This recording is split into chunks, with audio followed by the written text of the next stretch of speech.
Very good morning, dear students. In today's class, I am going to start a very new chapter, and this is article. आज के class में आप नया chapter आरंभ करने जा रहे हैं जिसका नाम आर्टिकल है। हम इसे आर्टिकल्स भी कहते हैं। अगर हम इसके अर्थ की बात करें तो आर्टिकल शब्द जो है कई अर्थों में यूज होता है। आर्टिकल चैप्टर ग्रामर में आप पढ़ते हैं, इसका अर्थ होता है उपपद। उपपद। इसी आर्टिकल का अर्थ लेख होता है। आपने सुना होगा कि लोग कहते हैं कि उनके बहुत सारे लेख छपे हुए हैं। इसी आर्टिकल का अर्थ अनुच्छेद भी होता है, और इसी आर्टिकल को आर्टिकल्स के अर्थ में जब हम लेते हैं तब अर्थ समान हो जाता है। यानी इस आर्टिकल शब्द का प्रयोग हम कई अर्थों में करते हैं। ग्रामर में जो आप पढ़ते हैं उसे उपपद या पूर्व पद भी कहा जाता है। उपपद या पूर्व पद। अब हम पढ़ने वाले हैं कि यह आर्टिकल है क्या, आर्टिकल का डेफिनेशन क्या होगा। तो कहेंगे an article is a part of determiner which comes before a noun and makes it definite or indefinite. An article is a part of determiner which comes before a noun and makes it definite or indefinite.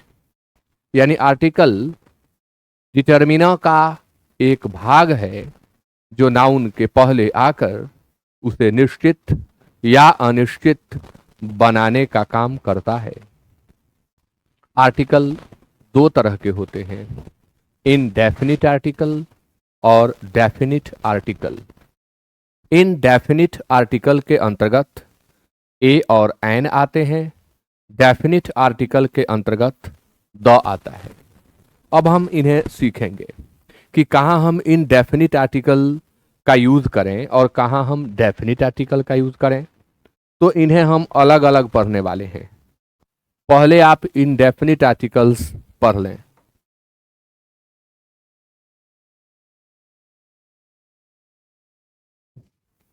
Indefinite articles के use को समझिए।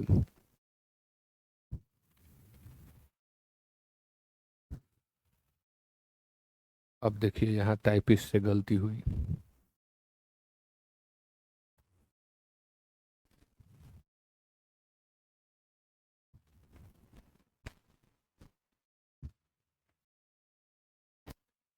Sound पर आपको focus करना होगा। जब भी आप आर्टिकल में ए या एन को सेलेक्ट कर रहे हों तो आप कृपया आंखों पर भरोसा न करें, आप कान पर भरोसा करें। आर्टिकल ए एन को डिसाइड करते समय आप अपनी आंखों पर भरोसा न करें। आपकी आंखें आपसे छल कर जाएंगी, लेकिन आपके कान आपसे छल नहीं करेंगे। आर्टिकल ए एन का इस्तेमाल करते समय अपने कान की सुने, आंख से देखकर न भरें। ऐसा क्यों कह रहा हूं? क्योंकि लेटर्स की संख्या 26 होती है, लेकिन साउंड्स इंग्लिश में 44 होते हैं। हमें जो सुनाई पड़ता है वह लेटर नहीं होता, हमें साउंड्स सुनाई पड़ते हैं। यानी इन 26 लेटर्स का प्रोनाउंसिएशन 44 तरह से होता है, और यही कारण है कि कई जगह एच रहता है, वहां भी हमें एच से शुरू हुए शब्दों के पहले भी हमें एन का यूज करना पड़ता है, और आप ओ से शुरू हुए शब्दों के पहले ए का यूज करते हैं। ई से शुरू हुए शब्दों के पहले आप ए का यूज करते हैं। कारण यही है, इसलिए मैं कह रहा हूं कि अपने आंख की बात न माने, अपने कान की बात माने। यानी मैं यही कहना चाह रहा हूं कि जब आप ए एन डिसाइड कर रहे हो तो उस शब्द को पढ़ें, बोल करके पढ़ें, और जो उच्चारण शुरू में आपको मिल रहा है, जो ध्वनि आपको शुरू में मिल रही है, उससे आप डिसाइड कर लें। यदि उस शुरुआती ध्वनि में अ से लेकर अह तक आ रहा है तो आपको, अच्छा यहां बताना था, अ से लेकर के अह तक आ रहा है तो आपको ऐन भर लेना है, और यदि क से लेकर के ज्ञ तक आ रहा है तो आपको ए भर लेना है। अ से अह तक का उच्चारण अगर शुरू में मिल रहा है तो आप ऐन भर लें। क से ज्ञ तक का उच्चारण आपको शुरू में मिल रहा है तो आप ए भर लें। आइए एग्जाम्पल स्पष्ट होगा आपके सामने। अब ये फील करने से पहले दो बातें ध्यान से सुन लें। एक, कि अनकाउंटेबल नाउन के पहले ए एन नहीं लगता, क्योंकि ए एन का अपना अर्थ होता है एक। तो एक पानी नहीं कह सकते, एक दूध नहीं कह सकते, यानी अनकाउंटेबल नाउन के पहले ए या एन का प्रयोग न करें। दूसरी बात, किसी भी प्लूरल नाउन के पहले ए या एन का प्रयोग न करें।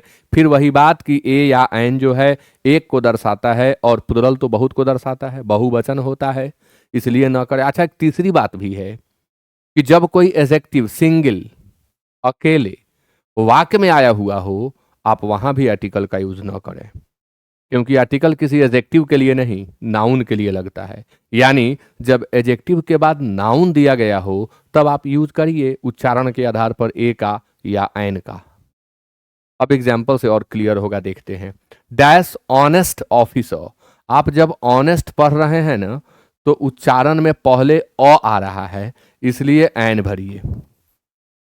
अब आपके लिए बेहतर होगा कि वीडियो को यहीं पर पॉज कर दें और आगे आप इन सबको फील कर लें, और जब आप फील कर लें जो मैंने आपको समझाया है, इस बेस पर जब आप इसे फील कर लें तब मैं जो बता रहा हूं इसे सुने और समझें, बेहतर आपके लिए यही होगा। डैश यूनिवर्सिटी प्रोफेसर, तो यूनिवर्सिटी का प्रोनाउंसिएशन य ध्वनि से होता है, यह साउंड पहले मिलता है, इसलिए ए भरेंगे। आव घंटा यानी अ से शुरू होता है, इसलिए एन भरेंगे। वन आइड मैन का प्रोनाउंसिएशन व से, यहां व से इसकी शुरुआत होती है, इसलिए ए भरेंगे। MBA यानी यहां शुरुआत ए ध्वनि से हो रही है, इसलिए आप एन MBA ग्रेजुएट कहें। यूरोपियन टूर, इसको टूर नहीं पढ़ते हैं, मत पढ़िएगा tour, it is tour. European यानी प्रोनाउंसिएशन य से शुरू हो रहा है, इसलिए ए भर लीजिए। अम्ब्रेला यहां अ से शुरू हो रहा है, इसलिए एन भर लीजिए। यूजफुल आर्टिकल, तो यूजफुल का प्रोनाउंसिएशन य से हो रहा है, इसलिए आप यहां ए भर लीजिए। इसे हम एया पढ़ते हैं जिसका अर्थ उत्तराधिकारी होता है। ए एच है, लेकिन आपको भरना पड़ेगा एन। इंफॉर्मेशन मांग कर रहा है एन का, लेकिन यह अनकाउंटेबल नाउन है। और advice, information, luggage, baggage, scenery, machinery, stationery, furniture, crockery, imagery, bread, chalk, soap, ये वर्क, मनी, ये अनकाउंटेबल नाउन होते हैं। इनके पहले आर्टिकल न भरें तो आप या तो नो आर्टिकल भरें या क्रॉस का चिन्ह दे दें। अब यहां देख रहे हैं यूजफुल सिंगल है, यह किसी नाउन के लिए नहीं आया है, तो आप नो आर्टिकल करिए या क्रॉस का चिन्ह दीजिए।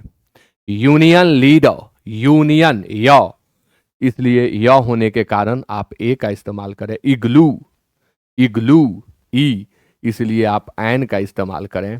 One way road, one way व आ रहा है, ए का इस्तेमाल करें। य, प्रोनाउंसिएशन इसका य से शुरू होता है, इसलिए आप ए भरिए। अब गलत है अगर कोई ईयर पढ़ रहा है तो, अगर आप इसको ईयर पढ़ रहे हैं तो आप गलत हैं। यह है य पहले लाना है, इसका प्रोनाउंसिएशन यू होता है, य से शुरू होता है, इसलिए यहां भी ए भरना है।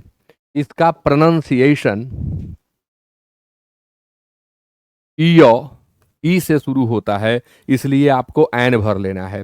चिल्ड्रन प्लूरल नाउन है, प्लूरल, और किसी भी प्लूरल नाउन के पहले हम ए या एन नहीं भरते, तो नो आर्टिकल।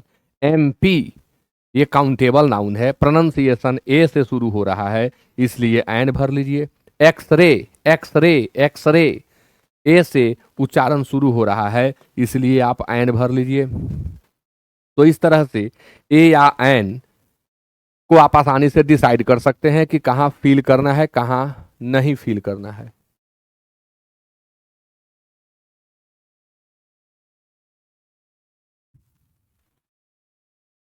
अब आप यहां से आगे बढ़ने वाले हैं। ए और एन को आप समझ चुके हैं। आइए आगे बढ़ते हैं। अब रूल आपके सामने।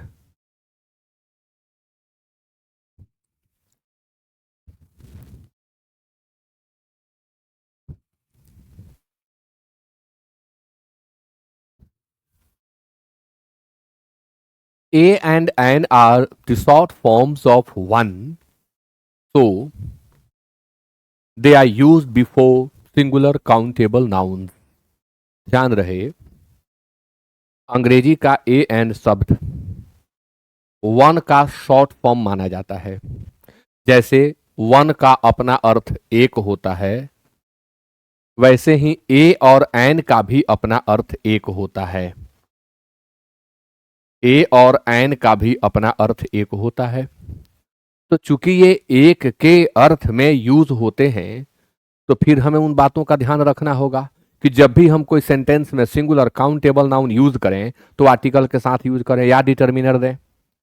जैसे ही इज डॉक्टर गलत है, आपको कहना होगा ही इज अ डॉक्टर, या he is my doctor, he is your doctor, he is her doctor, he is our doctor. यानी जब भी आप सिंगुलर काउंटेबल नाउन सेंटेंस में यूज करें, बिना डिटर्मिनर के यूज ना करें। ए एन द या my our your his her their its आपको लगाना ही होगा। ऐसा नहीं है तो वह सेंटेंस गलत है। बड़े बड़े एग्जाम्पल्स जब दिए जाते हैं तो इतनी बारीक बात पर ध्यान नहीं जाता है और एरर हमसे छूट जाता है कितनी छोटी सी बात। तो आप ध्यान रखिए ताकि आपसे यह गलती न हो। देखिए, ही इज टीचर कहना गलत है। अकॉर्डिंग टू हिंदी यह सही लगेगा क्योंकि हम हिंदी में कहते हैं वह शिक्षक है। हम हिंदी में कहते हैं कि वह शिक्षक है, इसलिए हमें यह अंग्रेजी में भी सही लगता है, लेकिन गलत है। कहना होगा he is a teacher, she is engineer, गलत है। हम कहेंगे शी इज एन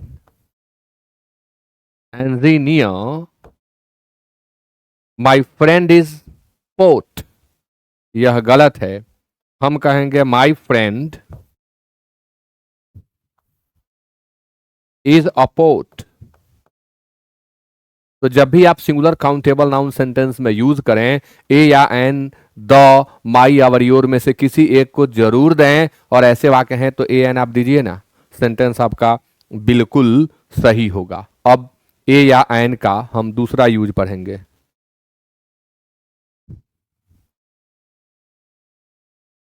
ए और an is used in the sense of each.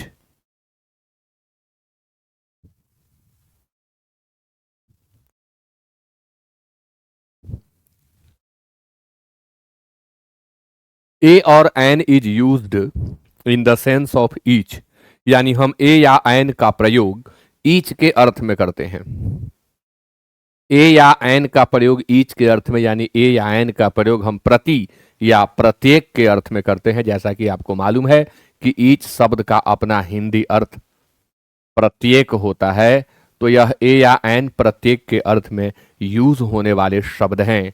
He earns 5,000 rupees a day, यानी वह प्रतिदिन, यानी प्रत्येक दिन 5,000 रुपए कमाता है। तो जी हाँ, यहां ए का अर्थ प्रत्येक है। आप कह सकते हैं एवरी डे, ही अर्न्स 5,000 रुपीज एवरी डे। तो जब आप एवरी डे कह देंगे तो ए की जरूरत ही खत्म हो जाएगी, जरूरत ही नहीं पड़ेगी। She covers 10 kilometres in an hour, वह 1 घंटे में 10 किलोमीटर कवर करती है, यानी वह प्रति घंटे 10 किलोमीटर कवर करती है। तो यहां भी एन का अर्थ प्रति या प्रत्येक है। अगला रूल आपके सामने, ए और an is used in the sense of any. A या एन का प्रयोग हम एनी के अर्थ में भी करते हैं। जी हाँ, ए एन मतलब एनी भी होता है। He has not a car, उसके पास कोई कार नहीं है, यानी यहां ए शब्द जो है हिंदी में क्या अर्थ रख रहा है? कोई। Do you have a problem? क्या आपको कोई समस्या है? Do you have a problem? तो यहां ए का अर्थ कोई है। अब he has not a car, अब दूसरा तरीका क्या होगा? तो होगा ही हैज नो कार। तीसरा तरीका क्या होगा? He has not any car. Do you have a problem को हम कहेंगे do you have any problem? क्या आपको कोई समस्या है? तो ध्यान रहे, आप जब नो का यूज करें ना तो किसी भी डिटर्मिनर का यूज ना करें। नो के बाद सीधे नाउन आता है। नो प्लस नाउन बहुत लोगों को आपने सुना होगा कहते हुए कि I have no any problem, I have no any car, I have no any pen, I have no any pencil. ये सभी एग्जाम्पल गलत हैं भाई। आप जब भी नो का इस्तेमाल करें तो नो के बाद किसी अन्य डिटर्मिनर का यूज न करें। यह नो अपने आप में डिटर्मिनर है, इसे किसी दूसरे डिटर्मिनर की जरूरत नहीं होती है, सीधे नाउन लेता है। एन ए एनी देखते काट दें नो के बाद गलत होता है, ऐसा एरर पूछा जाता है। आगे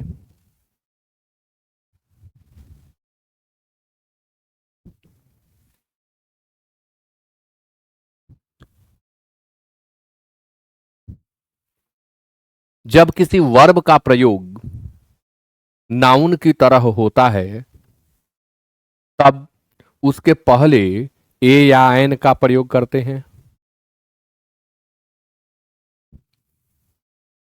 जब किसी वर्ब का प्रयोग नाउन की तरह होता है तब उसके पहले ए या एन का प्रयोग करते हैं।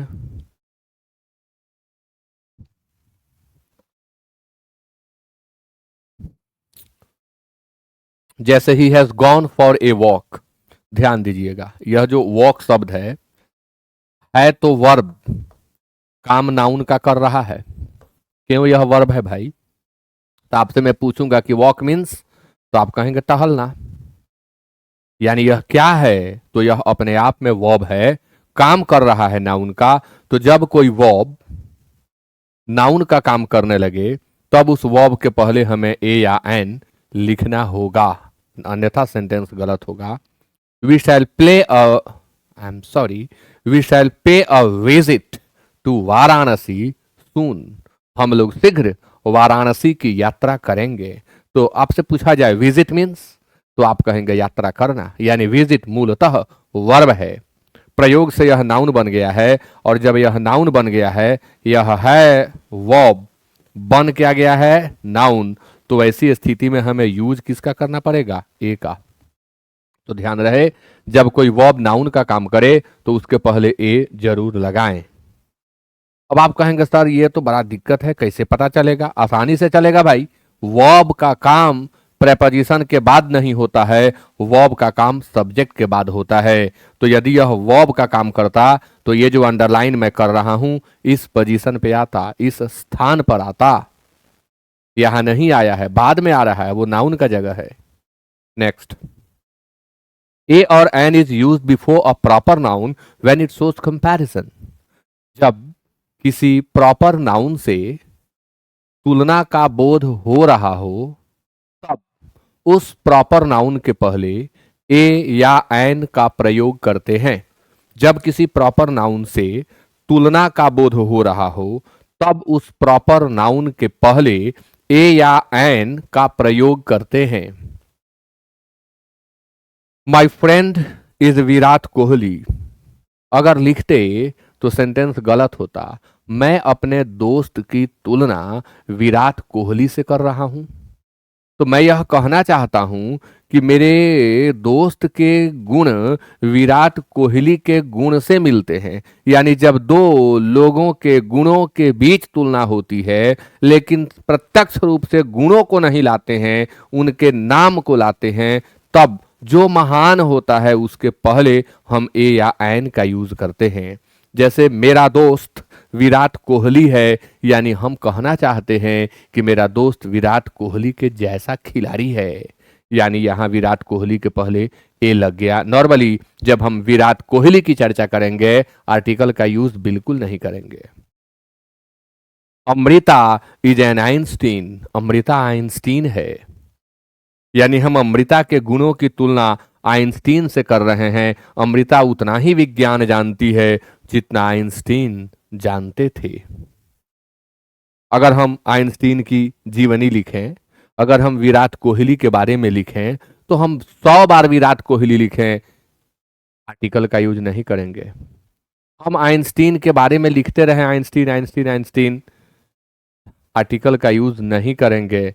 लेकिन जब आइंस्टीन से किसी की तुलना करेंगे तो आर्टिकल का यूज करेंगे, ये ध्यान रखना है। अब रूल नंबर 6 है कि कुछ फ्रेजेज हैं जो फिक्स्ड होते हैं और कुछ फ्रेजेज हैं जिनमें ए या एन का यूज फिक्स्ड होता है। इन्हें हमें रटना होता है, याद करना होता है। स्क्रीन पर आप जो देख पा रहे हैं ये सभी फिक्स्ड हैं, इनके पहले ए या एन रहेगा।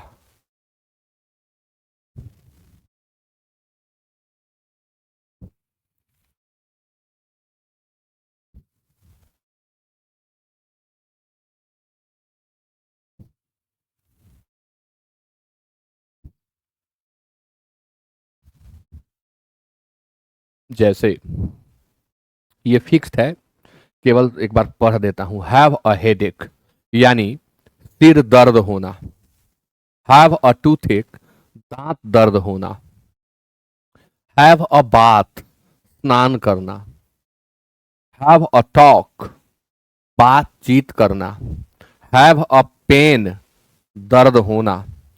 हैव अ फाइट और क्वारल झगड़ा करना या झगड़ा हो जाना। हैव अ ग्लिम्प्स एक झलक पाना, ग्लिम्प्स मीन्स झलक, एक झलक पाना।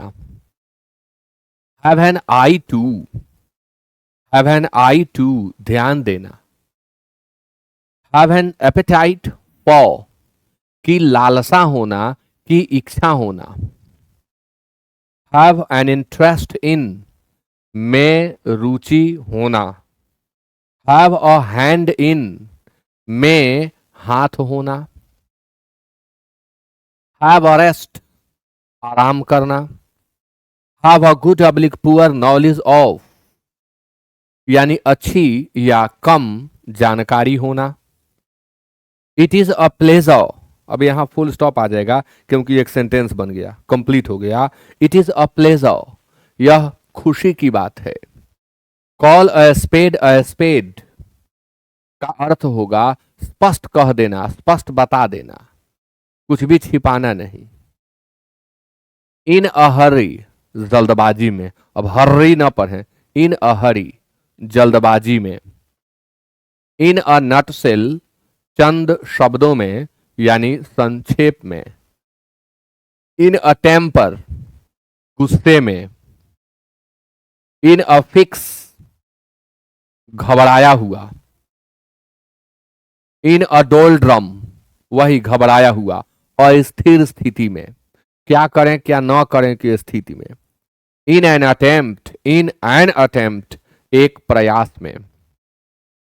एट अ लॉस एक तरफ यह हानि को व्यक्त करेगा और एट ए लॉस मतलब ही होता है विचार शून्य, लॉस हो गए, पता ही नहीं चल रहा है अब कैसे एक्ट करना है। At a premium, premium quality ऊंची कीमत। एट अ ग्लैंस एक झलक में, at a glance. thousands of daffodils I saw, thousands of daffodils at a glance. Nowadays आजकल। टेल अ लाई झूठ बोलना। इट इज अ पीटी यह दया की बात है। इट इज अ शेम यह शर्म की बात है। और मेक अ नोइज शोर मचाना, हल्ला करना। अब यहां कुछ एग्जाम्पल्स होने चाहिए थे, आइए एक दो एग्जाम्पल्स इस पर लेते हैं। जैसे हम कहें कि सी हैड हेडेक, तो हमारा सेंटेंस हो जाएगा गलत। क्यों? क्योंकि हेडेक वाले में देखें ए लगा हुआ है। तो यह जो हैव आप देख रहे हैं, आवश्यकता के अनुसार यह हैज और हैड में बदल जाएगा। लेकिन मैं यह कदापि नहीं कह रहा हूं कि जहां कहीं हेडेक शब्द दिखे ए लगा दो। मैं ये नहीं कह रहा हूं कि जहां कहीं टूथेक दिखे ए लगा दो। टूथेक इज हिज प्रॉब्लम, भाई टूथेक उसकी समस्या है। कहां यहां पर आर्टिकल का यूज हो रहा है?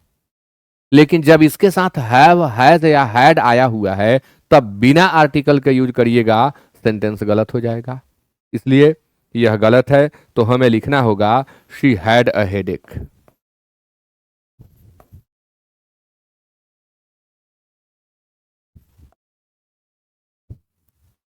फिर एक एग्जाम्पल लेते हैं।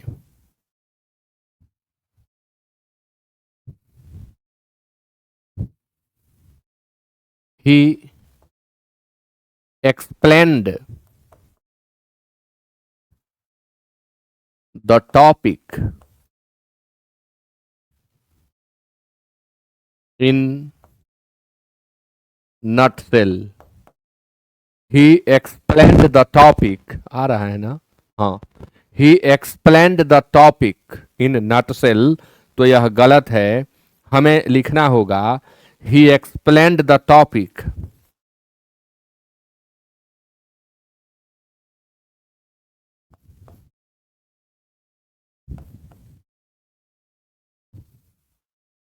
in a nutshell। तो इन सब का इस्तेमाल बिना ए एन के करेंगे तो सेंटेंस आपका हो जाएगा गलत। और इसी के साथ कंप्लीट होता है आज का क्लास। अभी आर्टिकल पर कोई होमवर्क नहीं बनाना है। अभी आप अपने आप को एंगेज्ड रखें एडजेक्टिव के कॉमन एरर में। एडजेक्टिव के सारे क्वेश्चंस आप सॉल्व कर लें। तब एडजेक्टिव का common error Ashok Kumar Singh sir की किताब को जो मैंने पीडीएफ के फॉर्म में अपलोड किया है उससे आप सॉल्व कर लें। और तब उसका वीडियो मेरे यूट्यूब पर जा करके, या आप सीधे लिखें कि a mirror of common errors article by Ripusudan sir, आपको प्लेलिस्ट मिल जाएगा। आर्टिकल का वीडियो देख लें, सारी चीज़ें क्लियर हो जाएंगी। अब इसके आगे यूज ऑफ द पढ़ना है, जो मैं आपको नेक्स्ट क्लास में पढ़ाऊंगा। With that it is over. Have a nice day.